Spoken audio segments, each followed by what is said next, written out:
Hi friends, आप लोगों को स्वागत है आपके यूट्यूब चैनल ईडू हम सफ़र सफ़र सफलता की ओर। आज हम आपके लिए बिहार एसएससी इंटर स्तरीय की जो वैकेंसी आई हुई है उसके लिए रुक्मणी प्रकाशन द्वारा वॉल्यूम 2 प्रैक्टिस सेट निकाला गया है। यह जो प्रैक्टिस सेट है यह पूर्णतः परीक्षा पद्धति पे तैयार किया गया है। इस वजह से यह सेट जो है बहुत इंपॉर्टेंट है। इसमें कुल 20 प्रैक्टिस सेट दिया गया, जो कि 20 में से हम 2 प्रैक्टिस सेट का डिस्कशन करा दिए हैं। अगर अभी तक आप नहीं देखे हैं तो उसके लिए हम अलग से प्लेलिस्ट बनाए हैं, आप वहाँ से देख सकते हैं। आज हम आपको सेट नंबर 3 का डिस्कशन कराने वाले हैं, जो कि यह जो सेट है इसका पीडीएफ पाने के लिए आप मेरे टेलीग्राम चैनल या व्हाट्सएप ग्रुप से जुड़ के ले सकते हैं, जो कि लिंक जो है आपको डिस्क्रिप्शन में या कमेंट बॉक्स में मिल जाएगा।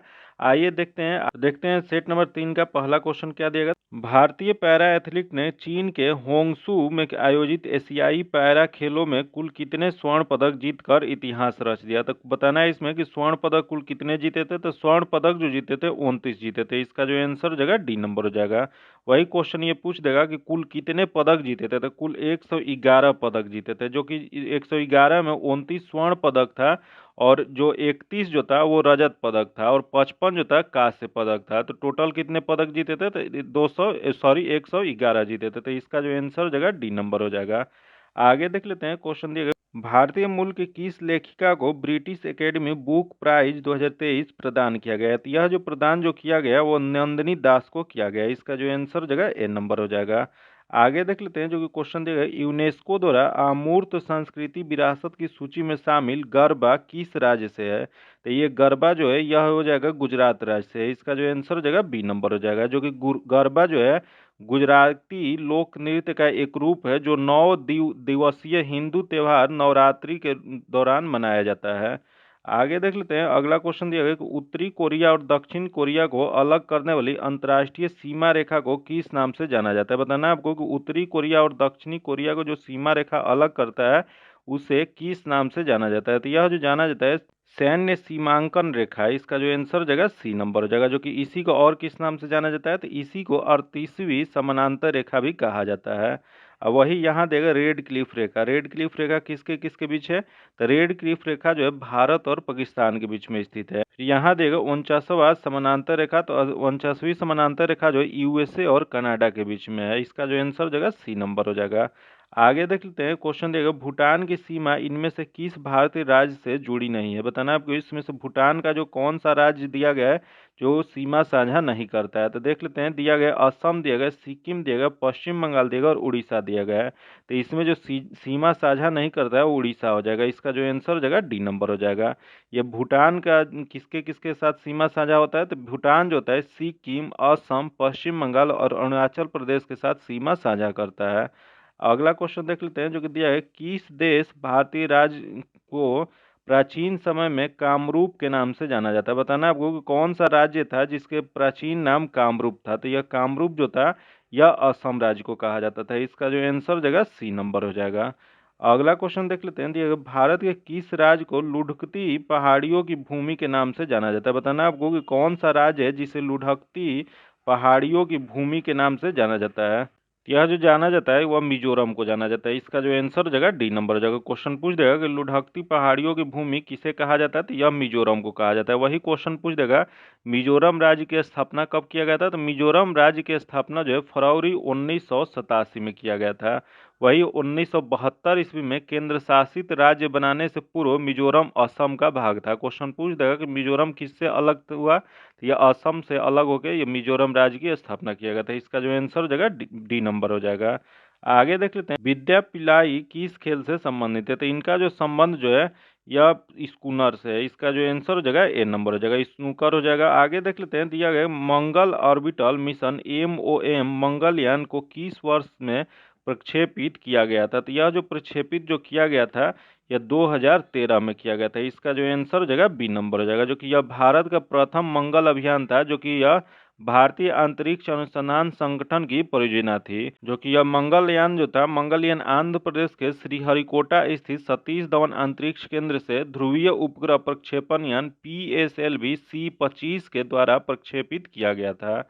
वही क्वेश्चन पूछ देगा चंद्रयान 3 कब लॉन्च किया गया था। तो चंद्रयान 3 जो था इसका लॉन्चिंग तिथि जो है 14 जुलाई 2023 है। आगे देख लेते हैं दिया गया कि रविन्द्रनाथ टैगोर को किस वर्ष में नोबेल पुरस्कार से सम्मानित किया गया है। बताना आपको कि रविन्द्रनाथ टैगोर को किस वर्ष नोबेल पुरस्कार दिया गया था। तो यह जो दिया गया था या 1913 में दिया गया था। इसका जो आंसर हो जाएगा सी नंबर हो जाएगा, जो कि किसके लिए दिया गया था? तो यह नोबेल पुरस्कार जो है इन्हें गीतांजलि नामक साहित्य के लिए दिया गया था। अगला क्वेश्चन देख लेते हैं। दिया गया है कि प्रसिद्ध पुस्तक उपन्यास पोस्ट ऑफिस के लेखक कौन है? बताना आपको पोस्ट ऑफिस जो उपन्यास है उसके लेखक कौन है? तो उसके लेखक जो है यह रविन्द्रनाथ टैगोर हैं। इसका जो आंसर हो जाएगा ए नंबर हो जाएगा। वही यहाँ देगा मुल्कराज आनंद। मुल्कराज आनंद द्वारा कौन सी पुस्तक लिखी गई है? तो इनकी जो पुस्तक है अनटचेबल। यहाँ दिएगा विष्णु शर्मा। विष्णु शर्मा की कौन सी पुस्तक है? तो विष्णु शर्मा द्वारा पंचतंत्र पुस्तक लिखी गई है। तो इसका जो आंसर जगह ए नंबर हो जाएगा। आगे देख लेते हैं। दिया गया मलेशिया की प्रशासनिक राजधानी कौन सी? बताना आपको मलेशिया की प्रशासनिक राजधानी कहाँ पर है? यह जो जगह पुत्रजया हो जाएगा। इसका जो आंसर जगह ए नंबर हो जाएगा। वही क्वेश्चन पूछ देगा मलेशिया की राष्ट्रीय राजधानी कहाँ है? तो मलेशिया की राष्ट्रीय राजधानी जो है कुआलालंपुर है। वही मलेशिया का पुराना नाम क्या है? तो मलेशिया का पुराना नाम जो है मलालन यूनियन था, जो कि दक्षिण पूर्व एशिया में स्थित उष्ण कटिबंधीय एक देश है। इसका जो आंसर जगह ए नंबर हो जाएगा। आगे देख लेते हैं। जो कि दिया है कि अंडमान और निकोबार द्वीप समूह बंगाल की खाड़ी में भारतीय मुख्य भूमि से डैश में स्थित है। तो यह जो स्थित जो है वह दक्षिण पूर्व में स्थित है। इसका जो आंसर जगह सी नंबर हो जाएगा। वही अंडमान निकोबार द्वीप समूह को यह केंद्र शासित क्षेत्र कब बनाया गया था? तो यह जो बनाया गया था 1 नवंबर 1956 को बनाया गया था। जो कि अंडमान निकोबार द्वीप समूह जो है 6 डिग्री और 14 डिग्री उत्तरी अक्षांश तथा 92 डिग्री और 94 डिग्री पूर्वी देशांतर में स्थित है। इसका जो आंसर जगह सी नंबर हो जाएगा। आगे देख लेते हैं। जो कि दिया है किस राज्य ने बसों में महिलाओं को मुक्त यात्रा प्रदान करने के उद्देश्य से महालक्ष्मी योजना की शुरू की है? यह महालक्ष्मी योजना जो शुरुआत या लागू किया गया है यह किया गया है तेलंगाना सरकार द्वारा। इसका जो आंसर जगह बी नंबर हो जाएगा।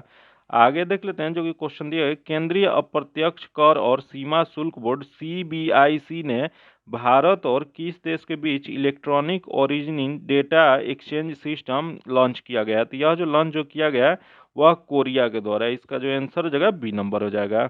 आगे देख लेते हैं। जो कि मैथ्स का क्वेश्चन दिया गया है। अगला क्वेश्चन जो इसका सॉल्यूशन जो आपको पीडीएफ में दे दिया जाएगा। मैथ और रीजनिंग का सॉल्यूशन जो है पीडीएफ में आपको मिलेगा। पीडीएफ पाने के लिए आप मेरे टेलीग्राम चैनल या व्हाट्सएप ग्रुप से जुड़ के ले सकते हैं, जो कि लिंक जो है आपको डिस्क्रिप्शन में या कमेंट बॉक्स में मिल जाएगा। अगला देख लेते हैं। 31 नंबर क्वेश्चन दिया गया कि मिस वर्ल्ड प्रतियोगिता 2023 किस देश में आयोजित किया गया? बताना आपको कि मिस वर्ल्ड प्रतियोगिता 2023 जो है यह किस देश में आयोजित किया गया था? तो यह जो आयोजित जो किया गया था वह भारत में किया गया था। इसका जो आंसर जगह ए नंबर हो जाएगा। जो कि मिस यूनिवर्स 2023 का खिताब किसने जीता है? तो यह जो जीते हैं सेत्रिस पलासियोस द्वारा जीता गया है। इसका जो आंसर जगह ए नंबर हो जाएगा। आगे देख लेते हैं। दिया गया कि वह हड़प्पाई नगर जिसका प्रतिनिधित्व लोथल का पुरातत्व स्थल करता है किस नदी तट पर स्थित है? यह जो स्थित जो है यह भोगवा नदी पर स्थित है। इसका जो आंसर जगह डी नंबर हो जाएगा। वही हड़प्पाई नगर लोथल जो है वर्तमान में किस राज्य में स्थित है? तो वर्तमान में यह गुजरात के अहमदानगर जिले में स्थित है। जो कि इसका खोज किसके द्वारा किया गया था? तो इसका खोज जो है 1954 में रंगनाथ राव द्वारा खोजा गया था। आगे देख लेते हैं। जो कि दिया गया भारतीय राष्ट्र कांग्रेस ने पहला असहयोग आंदोलन किस वर्ष में शुरू किया था? बताना आपको कि भारतीय राष्ट्र कांग्रेस ने पहला अपना असहयोग आंदोलन कब शुरुआत किया था? तो यह जो शुरुआत जो किया गया था 1 अगस्त 1920 को। तो इसका जो आंसर जगह सी नंबर हो जाएगा। जो कि असहयोग आंदोलन के समय गांधी जी ने केसर हिंद की उपाधि वापस कर दिए थे। वही चौरी चौरा घटना 12 फरवरी 1922 को घटने के बाद गांधी जी ने असहयोग आंदोलन की समाप्ति कर दी थी। तो इसका जो आंसर हो जाएगा वो सी नंबर हो जाएगा। आगे देख लेते हैं। जो कि क्वेश्चन दिया गया महात्मा गांधी जब द्वितीय गोलमेज सम्मेलन में सभा में भाग लेने लंदन गए थे तो वो कहाँ पर ठहरे थे? यह जो ठहरे थे हम किंसले हॉल में ठहरे थे। इसका जो आंसर जगह ए नंबर हो जाएगा। अब यहाँ जान लेते हैं कि द्वितीय गोलमेज सम्मेलन हुआ था तो कुल कितने गोलमेज सम्मेलन हुआ था? तो कुल 3 गोलमेज सम्मेलन हुआ था। कौन कौन से? तो प्रथम गोलमेज सम्मेलन हुआ था 12 नवंबर 1930 से 19 जनवरी 1931 तक लंदन में आयोजित किया गया था। फिर वही दूसरा गोलमेज सम्मेलन कब हुआ था? तो यह जो हुआ था 7 सितंबर 1931 से 1 दिसंबर 1931 तक चला था। वही तृतीय गोलमेज सम्मेलन जो था 17 नवंबर से 24 नवंबर 1932 तक यह गोलमेज सम्मेलन लंदन में आयोजित किया गया था। जो कि इस सब इसमें गांधी जी किस में शामिल हुए थे? तो गांधी जी थे जो द्वितीय गोलमेज सम्मेलन में शामिल हुए थे। इसका जो आंसर जगह ए नंबर हो जाएगा। आगे देख लेते हैं जो कि क्वेश्चन दिया गया कि आज़ाद हिंद फौज दिवस किस तिथि को मनाया जाता है। बताना आपको कि आज़ाद हिंद फौज दिवस जो है वह किस तिथि को मनाया जाता है। तो यह जो मनाया जाता है 12 नवंबर 1945 को। इसका जो आंसर हो जाएगा बी नंबर हो जाएगा। अगला क्वेश्चन देख लेते हैं, दिया गया निम्नलिखित में से नृत्य की शास्त्रीय रूप कौन सा है। बताना आपको इसमें से नृत्य का शास्त्रीय रूप कौन सा है। तो शास्त्रीय रूप जो हो जाएगा यह मणिपुरी हो जाएगा। इसका जो आंसर हो जाएगा ए नंबर हो जाएगा। अगला क्वेश्चन देख लेते हैं, किस भारतीय राज्य में सामाजिक उत्सव छापरा मेला आयोजित किया जाता है। बताना आपको कि कौन सा राज्य है जहां छपरा मेला आयोजन किया जाता है। तो यह जो किया जाता है पंजाब राज्य में। इसका जो आंसर हो जाएगा डी नंबर हो जाएगा। अगला क्वेश्चन देख लेते हैं, पश्चिमी तटीय मैदान के विभाजन के संदर्भ में निम्नलिखित में से कौन सा युग्म सही सुमेलित नहीं है। इसमें बताना है कि पश्चिम तटीय मैदान के विभाजन के संदर्भ में इसमें कौन सा गलत दिया गया है। तो देख लेते हैं, इधर दिया गया महाराष्ट्र, पहला महाराष्ट्र दिया गया जो कि कोंकण तट कहा जाता है, सही है। अगला केरल कोरोमंडल तट जो कि गलत दिया गया। अगला दिया गया गुजरात कठिवाड़ा तट जो कि सही दिया गया। अगला दिया गया कर्नाटक जो कि मंगलौर तट जो कि ये भी सही है। तो इसमें गलत वाला चूज करना था, तो इसका जो आंसर हो जाएगा बी नंबर हो जाएगा। जो कि वही गुजरात से गोवा तक के तटीय मैदान को कोंकण तट कहा जाता है, वही गोवा से कर्नाटक के मंगलौर तक के क्षेत्र को कन्नड़ तट कहा जाता है, वही मंगलौर से कन्याकुमारी तक के तटीय मैदान को मलाबार तट कहा जाता है। इसका जो आंसर हो जाएगा बी नंबर हो जाएगा। आगे देख लेते हैं जो कि क्वेश्चन दिया गया, भारत में पहली कपड़ा मिल कहाँ संचालित हुई थी। बताना आपको भारत में पहला कपड़ा मिल कहाँ पे संचालित हुआ था। तो यह जो संचालित जो हुआ था बम्बे में हुआ था। इसका जो आंसर हो जाएगा बी नंबर हो जाएगा। वही क्वेश्चन पूछ जाएगा कि विश्व में भारत का कपास उत्पादन में कौन सा स्थान है। तो कपास उत्पादन में विश्व में भारत का जो स्थान है दूसरा है। वही पहले स्थान पे कौन सा है। तो पहले स्थान पे जो है वो चीन है। आगे देख लेते हैं जो कि दिया गया, निम्नलिखित समस्याओं में से कौन सी समस्या भारतीय अर्थव्यवस्था से निरंतर रूप से जुड़ी हुई है। तो निरंतर रूप से जो जुड़ी हुई है, इसमें पहला देगा मुद्रास्फीति जो कि सही है। अगला देगा राजकोषीय घाटा जो कि ये भी सही है, तथा अगला देगा चालू खाता घाटा जो कि ये भी सही है। तो उपयुक्त में से सभी हो जाएगा। इसका जो आंसर हो जाएगा डी नंबर हो जाएगा। आगे देख लेते हैं जो कि दिया गया, निम्नलिखित में से किसे म्यूनिक समझौता में शामिल नहीं किया गया था। बताना आपको कि इनमें से म्यूनिक समझौता में किसे शामिल नहीं किया गया था। तो देख लेते हैं, पहला दिया गया जर्मनी, उसके बाद दिया गया इटली, उसके बाद फ्रांस, उसके बाद रूस। तो रूस जो था उसे शामिल नहीं किया गया था। इसका जो आंसर हो जाएगा डी नंबर हो जाएगा। जो कि 29 से 30 सितंबर 1938 को म्यूनिक में 4 देश जैसे जर्मनी, इटली, ग्रेट ब्रिटेन और फ्रांस के प्रतिनिधित्व शामिल हुए थे। तो इसके अलावा इसमें से कौन सा नहीं था। तो यह रूस नहीं था। तो इसका जो आंसर हो जाएगा डी नंबर हो जाएगा। अगला क्वेश्चन देख लेते हैं, निम्न में से अजात शत्रु के वंश का क्या नाम था। बताना आपको कि अजात शत्रु जो थे वह किस वंश के थे। तो अजात शत्रु जो थे वो हर्यक वंश के थे। इसका जो आंसर हो जाएगा डी नंबर हो जाएगा। वही क्वेश्चन पूछ जाएगा कि हर्यक वंश के संस्थापक कौन थे। तो हर्यक वंश के संस्थापक जो थे वो बिंबिसार थे। वही अजात शत्रु का उपनाम क्या था। तो अजात शत्रु के कुंडी के नाम से भी जाना जाता है। इसका जो आंसर हो जाएगा डी नंबर हो जाएगा। आगे देख लेते हैं जो कि दिया गया, निम्न में से किस वंश की शासिका रानी दीदा थी। बताना आपको कि रानी दीदा जो थी वह किस वंश के शासक थी। तो यह जो शासक जो थी उत्पल वंश की थी। इसका जो आंसर जगह डी नंबर हो जाएगा।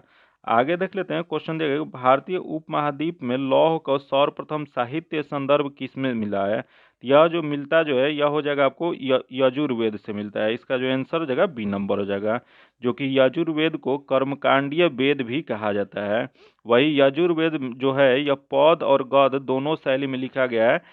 अगला क्वेश्चन देख लेते हैं, माजुली द्वीप जो दुनिया की सबसे बड़ा नदी डेल्टा है कहाँ पर स्थित है। तो ये माजुली द्वीप जो स्थित है यह असम में स्थित है। इसका जो आंसर जगह ए नंबर हो जाएगा। जो कि 1 सितंबर 2016 को गिनीज वर्ल्ड रिकॉर्ड द्वारा माजुली द्वीप को विश्व का सबसे बड़ा नदी द्वीप घोषित किया गया था। इसका जो आंसर जगह ए नंबर हो जाएगा। आगे जो क्वेश्चन है मैथ्स और रीजनिंग का क्वेश्चन है, जिसका सॉल्यूशन जो आपको पीडीएफ में दे दिया जाएगा। इसका पीडीएफ पाने के लिए आप मेरे टेलीग्राम चैनल या व्हाट्सएप ग्रुप से जुड़ के ले सकते हैं, जो कि लिंक जो है आपको डिस्क्रिप्शन में या कमेंट बॉक्स में मिल जाएगा। अगला क्वेश्चन देख लेते हैं जो कि 61 नंबर क्वेश्चन है, दिया गया कि उस प्रकार के मौसम की पहचान करें जो भारत के 4 मौसमों का हिस्सा नहीं है। तो यह 4 मौसमों का हिस्सा जो नहीं है, देख लेते हैं इसमें कौन सा नहीं है। तो पहला दिया गया दक्षिण पूर्व मानसून का मौसम, जो कि ये जो मौसम होता है यह नहीं होता है। तो यही गलत है। बाकी अगला दिया गया सर्दी का मौसम जो कि होता है। अगला गर्मी का मौसम जो कि ये भी होता है, तथा अगला दे दक्षिण पश्चिम मानसून का मौसम जो कि ये भी होता है। तो इसमें नहीं वाला बताना था। तो इसका जो आंसर हो जाएगा ए नंबर हो जाएगा। वही जान लेते हैं कि सर्दी का मौसम कब होता है। तो सर्दी का मौसम जो होता है इसे शीत ऋतु कहा जाता है, जो कि नवंबर के मध्य से शुरू होता है और फरवरी में समाप्त होता है। फिर यहाँ देखिए गर्मी का मौसम। गर्मी का मौसम को ग्रीष्मकालीन कहा जाता है, जो कि यह मार्च से जून तक होता है, जो कि इस समय उच्च तापमान तथा कम आर्द्रता इस ऋतु में प्रमुख विशेषता होती है। फिर अगला जो होता है वो वर्षा ऋतु होता है, जो कि वर्षा ऋतु जो होता है दक्षिण पश्चिम मानसून के आगमन के साथ मध्य जून से आरंभ होता है और मध्य सितंबर तक रहता है। तो इसका जो आंसर जगह ए नंबर हो जाएगा। आगे देख लेते हैं जो कि दिया गया, भारत में सेवानिवृत्ति राष्ट्रपति के लाभों के संदर्भ में निम्नलिखित में से कौन सा कथन सही है। इसमें बताना है कि कौन सा कथन सही दिया गया है।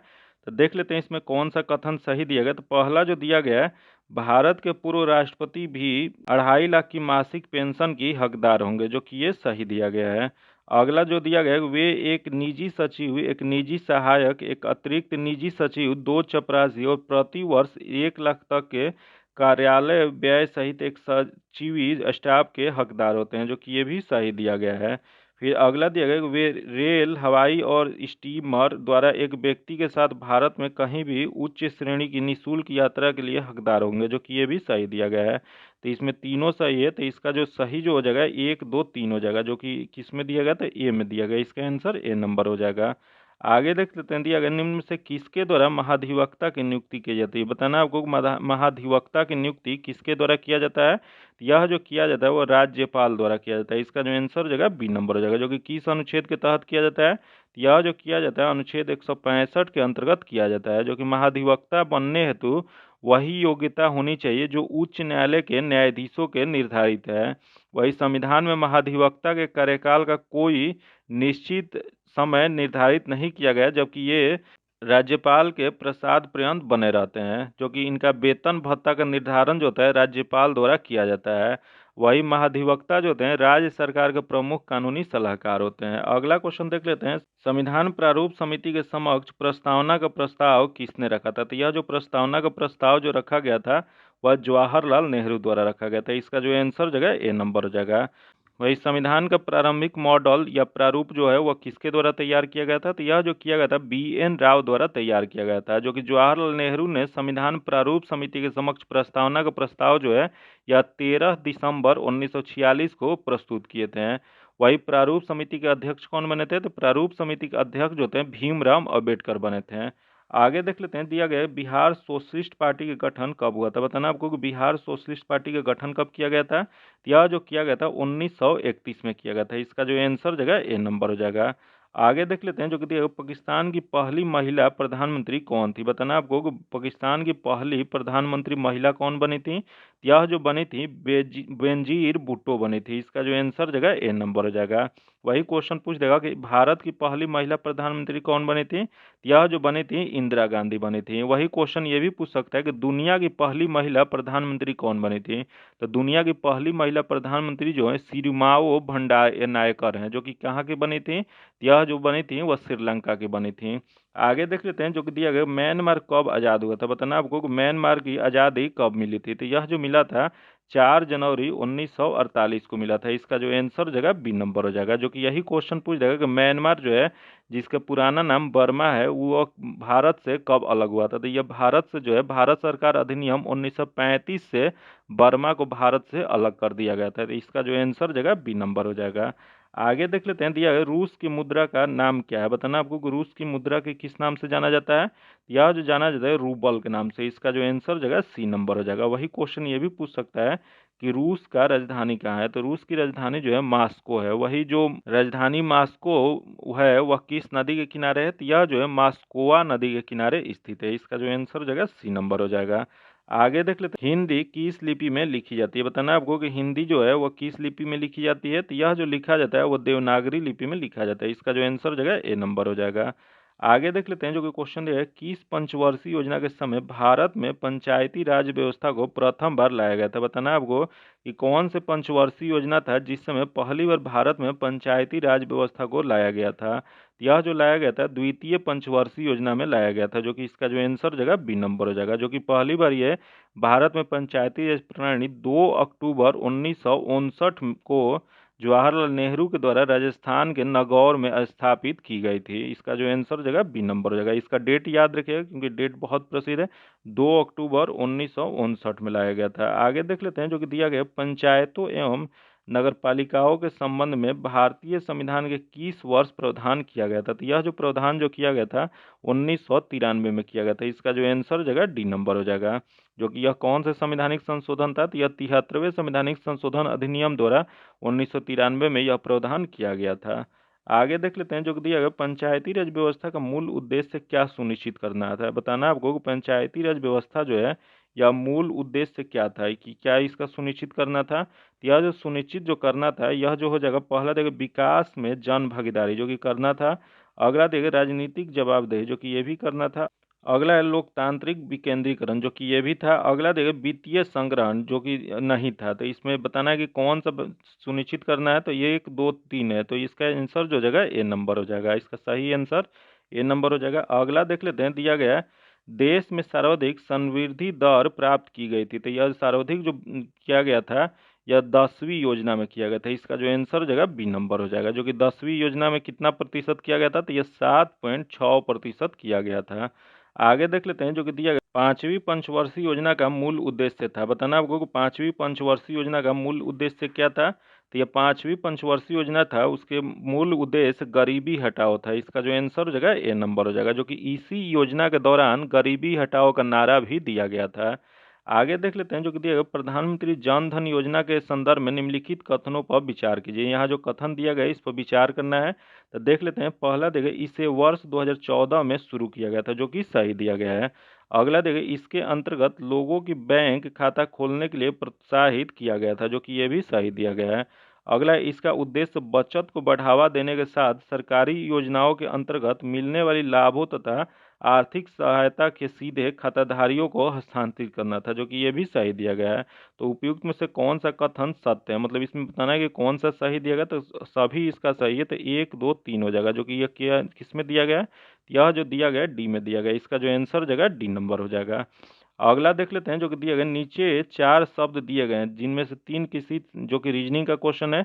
इसका जो सॉल्यूशन जो है आपको पीडीएफ में दे दिया जाएगा। पीडीएफ पाने के लिए आप मेरे टेलीग्राम चैनल या व्हाट्सएप ग्रुप से जुड़ के ले सकते हैं, जो कि लिंक जो है आपको डिस्क्रिप्शन में या कमेंट बॉक्स में मिल जाएगा। अगला क्वेश्चन देख लेते हैं जो कि जीके जी क्वेश्चन जो दिया गया 91 नंबर क्वेश्चन दिया गया, नौकरी पेशा लोगों के बीच लोकप्रिय बजट योजना लोक भविष्य निधि पीपीएफ पर वर्तमान में कितना ब्याज मिल रहा है। तो यह जो ब्याज जो मिल रहा है यह हो जाएगा आपको 7.1% मिल रहा है। इसका जो आंसर हो जाएगा सी नंबर हो जाएगा। यहाँ जान लेते हैं कि पीपीएफ का पूरा नाम क्या होता है। तो पीपीएफ का अर्थ होता है पब्लिक प्रोविडेंट फंड होता है, जो कि पीपीएफ पर आयकर से छूट का लाभ भी मिलता है। तो इसका जो आंसर हो जाएगा सी नंबर हो जाएगा। आगे देख लेते हैं, अगर निम्नलिखित में से किसने मिल्खा सिंह को फ्लाइंग सिख का किताब दिया था। बताना आपको कि मिल्खा सिंह को फ्लाइंग सिख किसके द्वारा कहा गया था। यह जो कहा गया था जनरल आयूब खां द्वारा कहा गया था। इसका जो आंसर हो जाएगा डी नंबर हो जाएगा। जो कि वर्ष 1960 में पाकिस्तान के तत्कालिक राष्ट्रपति आयूब खान जो थे, इन्होंने ही फ्लाइंग सिख की उपाधि उन्हें दिए थे। इसका जो आंसर हो जाएगा डी नंबर हो जाएगा।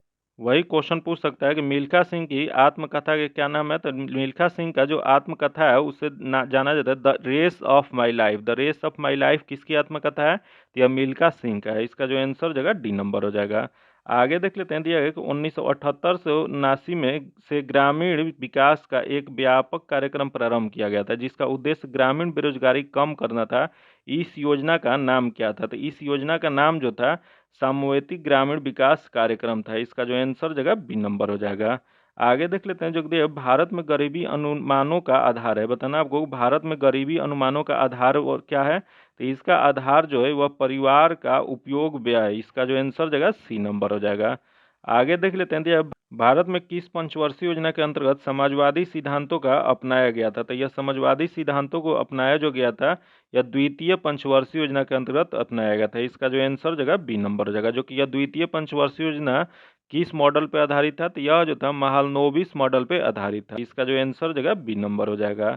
आगे देख लेते हैं, किस ताप पर जल का घनत्व अधिकतम होता है। बताना आपको किस ताप पर जल का घनत्व जो होता है सबसे अधिक होता है। तो यह जो होता है यह 277 केल्विन पे होता है। इसका जो आंसर हो जाएगा सी नंबर हो जाएगा। जो कि जल जो होता है 4 डिग्री सेल्सियस से कम ताप पर 0 से सेल्सियस से 4 डिग्री सेल्सियस पानी का आयतन जो होता है घटता है, उसका वह घनत्व बढ़ता है।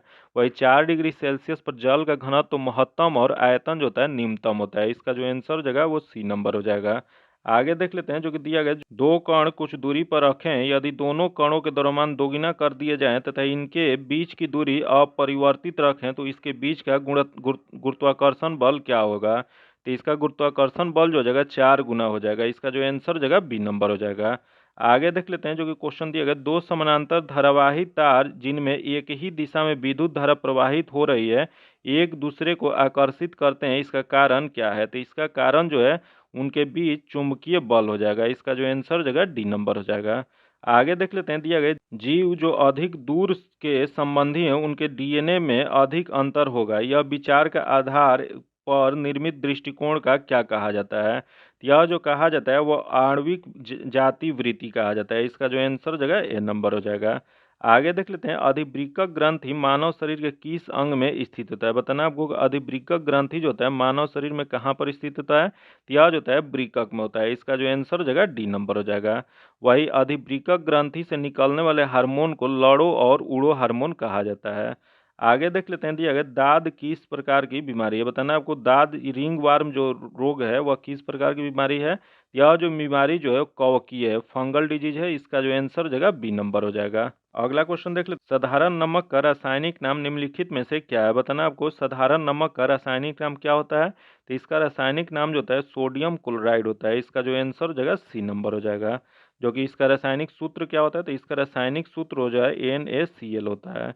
आगे देख लेते हैं, दिया गया चंद्रमा के पृष्ठ के निकट मुक्त रूप से गिरते विभिन्न द्रव्यमानों के दो पिंडे होते हैं। तो यह जो होते हैं कि वे किसी भी क्षण समान होंगे। इसका जो आंसर हो जाएगा ए नंबर हो जाएगा। वही पृथ्वी से ऊपर जाने पर गुरुत्वीय त्वरण का मान जो होता है वो घटता है। वही पृथ्वी के तल से अंदर जाने पर गुरुत्वीय त्वरण का मान घटता है। वही पृथ्वी के घूर्णी गति का गुरुत्वीय त्वरण के मान पर ध्रुव पर कोई प्रभाव नहीं पड़ता है। तो इसका जो आंसर जगह ए नंबर हो जाएगा। आगे देख लेते हैं, धारावाहक तार कैसा होता है। बताना आपको धारावाहक तार जो होता है वह कैसा होता है। तो यह जो होता है वह न्यूट्रल होता है। इसका जो आंसर जगह सी नंबर हो जाएगा। अगला क्वेश्चन देख लेते हैं जो कि दिया गया कि यौन संचालित रोग के संबंध में निम्नलिखित में से कौन सा विकल्प सही है। इसमें बताना है कि कौन सा विकल्प जो दिया गया है वो सही दिया गया है। तो देख लेते हैं इसमें कौन सा सही दिया गया है। तो पहला जो दिया गया है, कथन ए दिया गया कि यौन संचालित रोग किसी संक्रमित व्यक्ति से किसी असंक्रमित व्यक्ति में यौन संपर्क के माध्यम से संचालित होने वाला संक्रमण रोग है, जो कि ये सही दिया गया है। अगला देखिए, HIV, HPV और हेपेटाइटिस बी विषाणु STD के लिए जिम्मेदार होता है, जो कि ये भी सही दिया गया है। तो इसका जो आंसर जो जगह ए और बी दोनों सही है, तो कथन ए और बी दोनों सही है। इसका आंसर सी नंबर हो जाएगा। आगे देख लेते हैं, जो कि आगे जो क्वेश्चन है वो रीजनिंग का क्वेश्चन है। इसका सॉल्यूशन जो आपको PDF में दे दिया जाएगा। PDF पाने के लिए आप मेरे टेलीग्राम चैनल या व्हाट्सएप ग्रुप से जुड़ के ले सकते हैं, जो कि लिंक जो है आपको डिस्क्रिप्शन में या कमेंट बॉक्स में मिल जाएगा। आगे देख लेते हैं, जो कि दिया गया है, आप उस प्रकार की औषधि को क्या कहते हैं जो प्राकृतिक संदेशवाहक की नकल करके ग्राही को सक्रिय कर देता है। यह जो कहा जाता है एग्रोनिस्ट कहा जाता है। इसका जो आंसर हो जाएगा डी नंबर हो जाएगा, एगोनिस्ट कहा जाता है।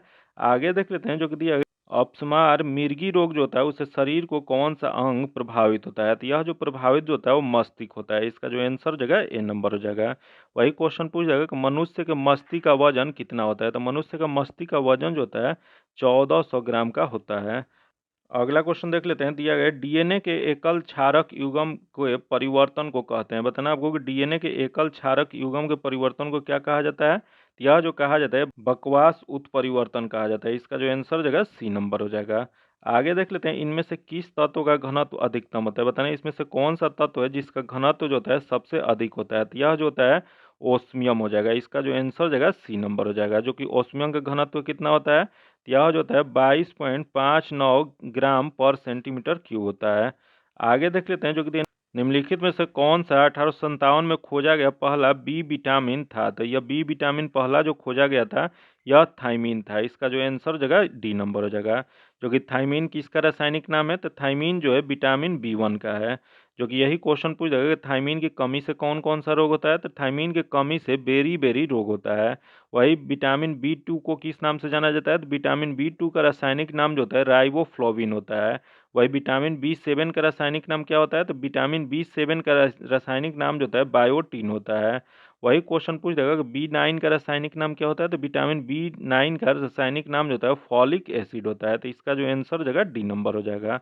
आगे देख लेते हैं, कौन से कोशिका अंगक कोशिका के अंदर विषैले पदार्थ और औषधि ड्रग्स को औषधि रहित करने का मुख्य भूमिका निभाती है? तो यह जो मुख्य भूमिका जो निभाती है वह चिकनी अंतःद्रवी जालिका होती है। इसका जो आंसर हो जाएगा सी नंबर हो जाएगा। वही यहाँ देगा लाइसोसोम। लाइसोसोम को किस नाम से जाना जाता है? तो लाइसोसोम को आत्महत्या की थैली कहा जाता है। अगला क्वेश्चन देख लेते हैं जो कि दिया गया, यदि कोई बिलियन नीले रंग के लिटमस पेपर को लाल रंग में बदल देता है तो इस बिलियन को पीएच क्या होगा? तो इसका पीएच जो हो जाएगा वो 7 से कम हो जाएगा। इसका जो आंसर हो जाएगा डी नंबर हो जाएगा। आगे देख लेते हैं जो कि दिया वंशगति नियम की खोज किसने किया था? बताना आपको कि वंशगति के नियम की खोज किसके द्वारा किया गया था? यह जो किया गया था ग्रेगर मेंडल द्वारा किया गया था। इसका जो आंसर हो जाएगा डी नंबर हो जाएगा। अगला क्वेश्चन देख लेते हैं, दिया है किस हार्मोन के स्रावन के कारण हृदय की धड़कन एवं श्वसन दर में एक साथ वृद्धि हो जाती है? तो यह एक साथ जो वृद्धि होता है वो एड्रेनालाइन के द्वारा होता है। इसका जो आंसर हो जाएगा ए नंबर हो जाएगा।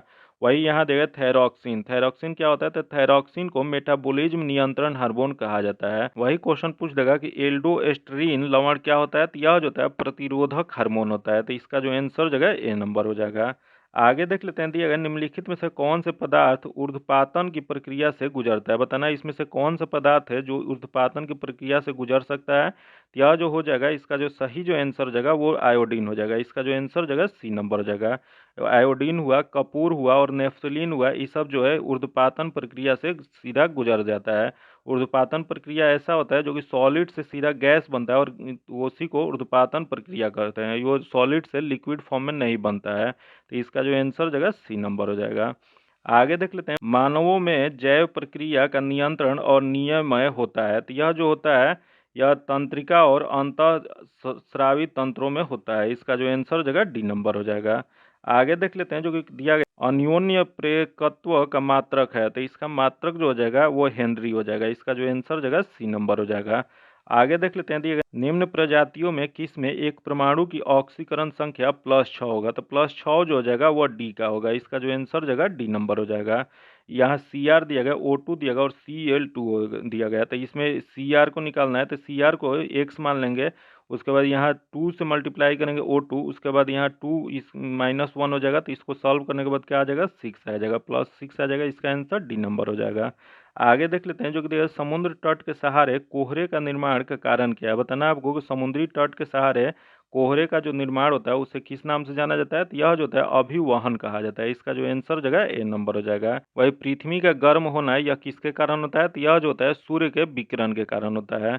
आगे देख लेते हैं जो कि दिया निम्नलिखित में से कौन सा कथन गलत है? इसमें बताना कि कौन सा कथन दिया गया जो गलत दिया गया है। तो देख लेते हैं, पहला दिया गया ट्रोजन यूजर के संपर्क से फैलता है, जैसे ईमेल और अटैचमेंट खोलना या इंटरनेट से फाइल डाउनलोड करना और निष्पादित करना, जो कि यह जो दिया गया वो सही दिया गया है। अगला दिया गया ट्रोजन एक वैध सॉफ्टवेयर की तरह दिखता है, जो कि ये भी सही है। अगला दिया गया ट्रोजन स्वयं को दोहराता है और अन्य फाइलों को संक्रमित करता है, जो कि ये गलत दिया गया। तो इसमें गलत ही बताना था। तो इसका जो आंसर जो हो जाएगा वो सी नंबर हो जाएगा। अगला क्वेश्चन जो है रीजनिंग का क्वेश्चन है, इसका सोल्यूशन आपको पीडीएफ में दे दिया जाएगा। इतना ही रखते हैं। इसका पीडीएफ पाने के लिए आप मेरे टेलीग्राम चैनल या व्हाट्सएप ग्रुप से जुड़ के ले सकते हैं, जो कि लिंक जो है आपको डिस्क्रिप्शन में या कमेंट बॉक्स में मिल जाएगा। अगर अभी तक आप चैनल को सब्सक्राइब नहीं किए हैं तो चैनल को सब्सक्राइब कर लीजिएगा और बगल में बेल आइकन है जिसको जरूर दबा लीजिएगा, ताकि जब भी वीडियो डालें तो आपको नोटिफिकेशन प्राप्त हो। और वीडियो को लाइक कीजिएगा और ज़्यादा से ज़्यादा दोस्तों के साथ शेयर कीजिएगा। फिर मिलते हैं आपसे अगले वीडियो में, तब तक के लिए धन्यवाद। जय हिंद।